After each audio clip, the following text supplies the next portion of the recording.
I want to run a marathon by the end of this year, but there's a huge issue. Just about every single time I run a couple miles, or if I run very hard, I get a sharp pain in my right hip. I've been trying to figure out the issue that's been causing this for a while now, and it wasn't until just recently that I kind of came to a decent conclusion. Track night is tonight, and I want to see if I can make it at least a little bit better, maybe run with less pain by then, or at least be on the right track. And I have an idea on how to do that. Let's see.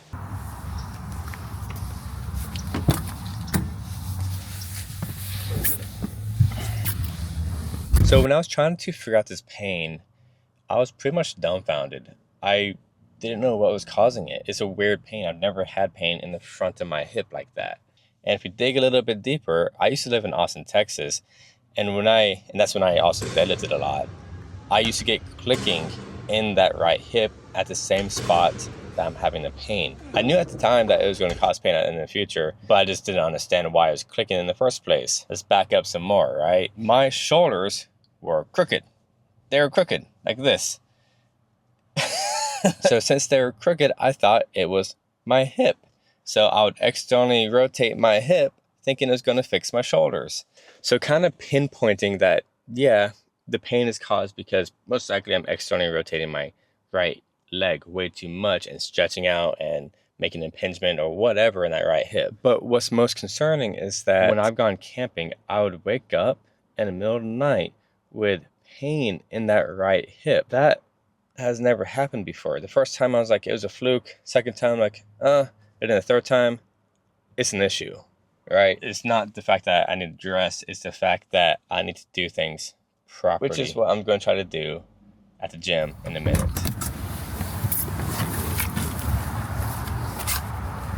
I'm at the gym now. Just had my cavity filled, all that good stuff. Now we have 3 steps that we need to do to hopefully fix this hip issue. And we can go over some exercises, some stretches, and at the end, a running drill. So I told ChatGPT everything I've just explained to y'all and came out with a pretty decent list of things to do. So the first thing it said, which I've already been doing for a long time now, is to do glute bridges. I've always done glute bridges like this, with my legs going out. However, which makes a ton of sense, I'm not sure why I didn't think about it before, I should be doing glute bridges more narrow because I already have good external rotation on my right leg. I just need to get this glute, the glute that's weak, right inside of there, to fire more consistently. And this glute right here is already kind of catching a fire. My left glute feels fine, but my right glute catching. So it's on the extension of my running stride that my hip hurts. So the extension replica here would be pushed all the way through. So I need to keep my hips level as I'm pushing all the way through, and sticking at the extension or the contracted portion of this movement will help train that when we go running tonight. I'll do about 3 sets of 12 here. I'm probably gonna do this every day or most days until the pain just totally goes away. Oh yeah, that is on fire. I'm getting the muscle, the glute that's right inside of there. I really hope this helps, to be honest. It seems like it should help, but I'm not 100% positive. We'll find out. Yeah, for some reason when I run, I really thought that when I take that stride, this way, that I'm supposed to open up my hips. I really thought that was the case, but you know, that's part of me just not having proper running mechanics and no one teaching me properly and whatever. It's all a learning experience. You're never gonna be perfect at everything, as long as you're continuously getting better, right? Am I right? You just gotta keep getting better. So with the theme of stabilizing the hip, we're now gonna do single RDLs, which is a bit more of a complicated move. And I've done them in the past. It's just been a while since I've done them. It'd be easier if you're holding on to something. Hips level, bend right at the hip here. Kick that leg back and come on up. This is my problem side. Let's do my right side. Leg straight, arms out to balance myself out. Oh, that's a huge stretch.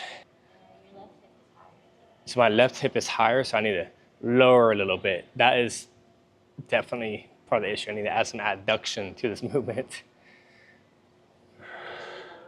Yes. Yeah. Variation to that. So I'm definitely feeling that muscle back there, but if that's too hard, which probably will be, because it was hard when I first started doing them. You can easily just straight hips, this is the goal, and you're just gonna, from here to here, you're just gonna slide that back leg back. And once again, your goal is to flex the inner glute, because you're pushing straight through, not out, which I'm so used to doing. I need to stop doing that. Because I felt it flame up just that one time I did it. Yeah, they haven't cleaned this in like weeks. It just gets dirtier and dirtier. Yeah, not easy balancing this out. I know this is gonna work wonders, but I'm more than positive that the glute bridges are gonna be the game changer outside of what we're gonna do tonight at the track. Let me grab something real quick. Now the last exercise we're doing is step ups. They don't have to be very high because we're working on fixing our range of motion and mobility here. Start on the platform, that's where I like to start it, and you're just gonna step back with the hips going back, keeping your hips square in front of you. So my big issue with doing these in the past, you wanna have your big toe down, okay? Your big toe down. Without internally rotating like this. You still want your knee tracking over that second and third toe. It's on fire. The other side is so much easier. Crazy. Yeah, that top portion, I'm really feeling that pushing through.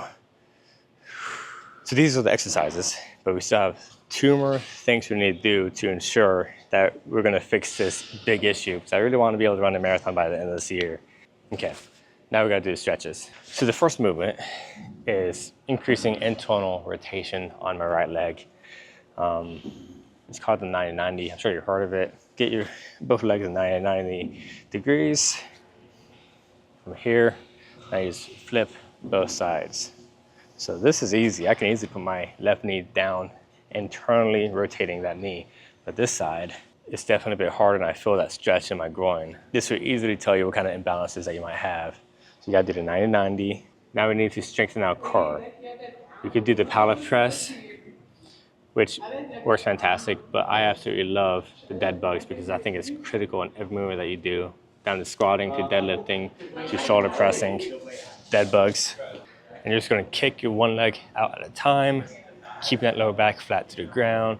And if you can, tap the ground. If you notice tapping the ground and your back comes up like that, you're probably going a little bit too low, so you can kick a little higher. Keep it nice and slow. It's not a race. We're working on imbalances. And the third movement that we need to do or stretch is the seated internal hip rotation. Similar to the 990. So right here, we're just gonna try to get that internal rotation as much as you possibly can. Let's go back and forth. Like, so much more internal rotation on my left leg compared to my right leg.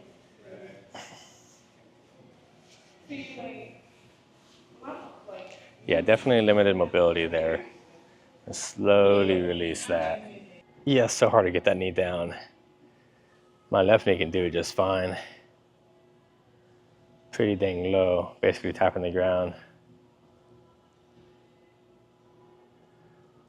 Oh yeah, there you go.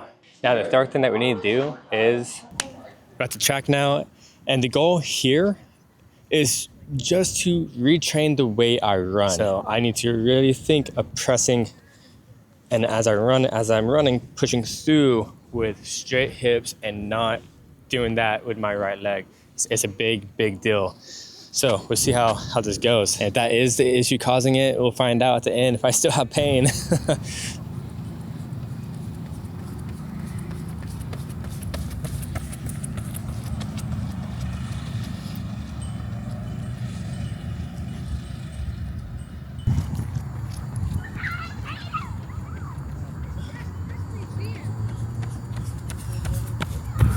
It's feeling better. I had a flare up on that lap. Notice I forgot to flex my butt. Yeah, 4x400s.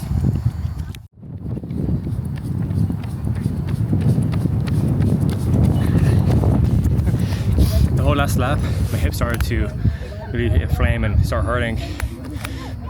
But I'm trying, by doing the seated internal rotation on the leg, gets rid of the pain almost instantly. It's pretty crazy.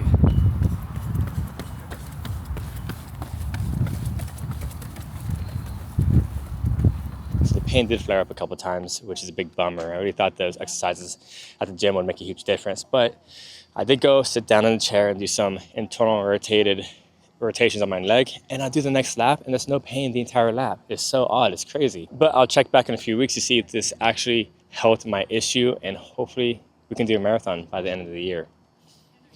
See you next time.